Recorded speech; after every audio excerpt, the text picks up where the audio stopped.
Hey YouTube, it's Anthony coming back at you with another episode of Here in My Office. It's been about a month now, and I just want to report things are going well professionally, but things are not going so well legally. So just to get into the good one is I'm employed at a global financial institution. I'm happy about that. I'm a vice president. Happy about that. I have a lot of challenges ahead of me, but training has been really good, and I think I'm going to do well. So that's the good part. The bad part is I found out about my we're going to trial with the lawsuit. Um, these lawyers on the other side don't believe the case is worth what we believe it is, and we couldn't come to an agreement on mediation. And mediation was supposed to end um, this month, in November. So, as you know, this lawsuit, if you've been following me, has been going on since 2018. So it's like 4.5 years old. And my lawyer was like, we could just try to close for a small amount of money, relatively speaking. And I just said no. I said no. I want to take it to trial. And he said okay, and he'll support me. But the case could still be dismissed, and the case could cost me money if we lose. But I can't talk about the details of the case. But I think I have a strong case. Let's put it that way. So that's the latest. What's going on with me? I'm just focused on work. I have to make a 1 hour commute now in Philadelphia traffic.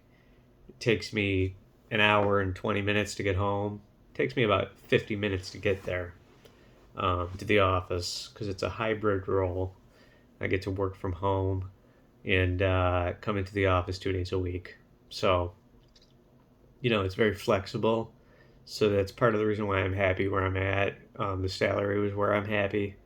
And, I actually had an interview that I kept rescheduling with Wells Fargo because I was busy with my job.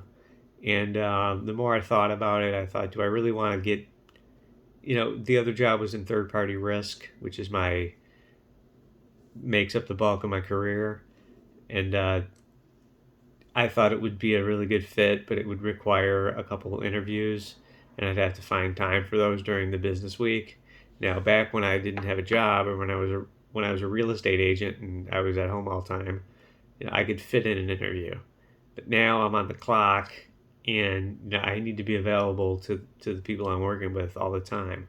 So I tried to reschedule the interview. I rescheduled the interview like 2 times, and then the third time, they reached out to me and said, "We need to have this interview this week, or else, they're closing the application cycle."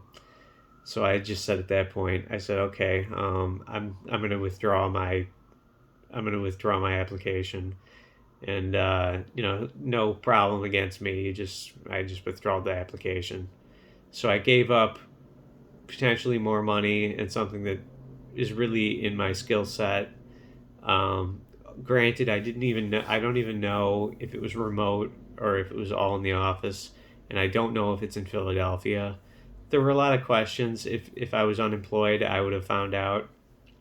But the career I have, the position I'm in now is just it keeps me too busy, so I can't really do that. And yeah, I mean, in the long term, this settlement, or I should say, this lawsuit win, if we win, would be the down payment on the next house. Because as you know, I'm renting, and I downsized from a 5,500 square foot uh, large house on 2 acres to a row home I'm renting in Philadelphia in the city. So it's been a bit of a culture shock, but I'll say I'm used to it now, and I like being in Philadelphia. I don't think I like it enough to say I want to drive an hour to get to work. Um, so our lease is coming up in the summer of 2023, and hopefully by then the case will have been settled. And if I don't win, I'm in a saving mode and I'm employed, so I'm making money and I'm saving it. Um, I'll put down as much as I can, but it won't be much. It'd probably be like a minimum down payment on the next house. My income is there though, so I have that now. But they want to see 2 years income, 2 years at one job, and I'm only at 1 month. So I have a long road ahead of me. It's going to be 2 years or so. So like I've worked for most of 2022. So maybe in like 2024, 2025, I can finally buy a new house. And the thing is, what I don't know is, am I going to just stay here renting in Manayunk and make this trip? Or do I relocate to a new rental? And we're down one dog because Bandit passed away. R.I.P. Bandit. So we meet the threshold that most landlords say, 2 pet maximum. So we have 2 pets, but the problem is some of them have breed restrictions, and we have German Shepherds. So I have this additional thing where I need to have an apartment that allows large dogs.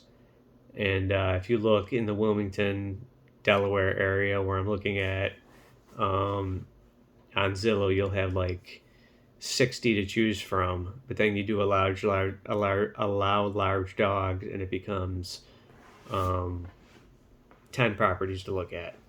So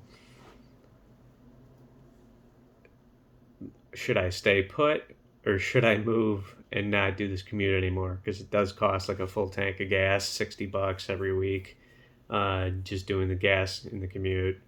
Um, and I get to stay in bed longer in the morning if I lived closer. So that's what I'm looking for. Um, so that's the update, guys. I think I'm gonna make a bipolar video. I haven't made one of those, and they always do excellent because I think most of my subscriber base is based on my big Risperdone video. So that has like 30,000 views, which is mind blowing for me.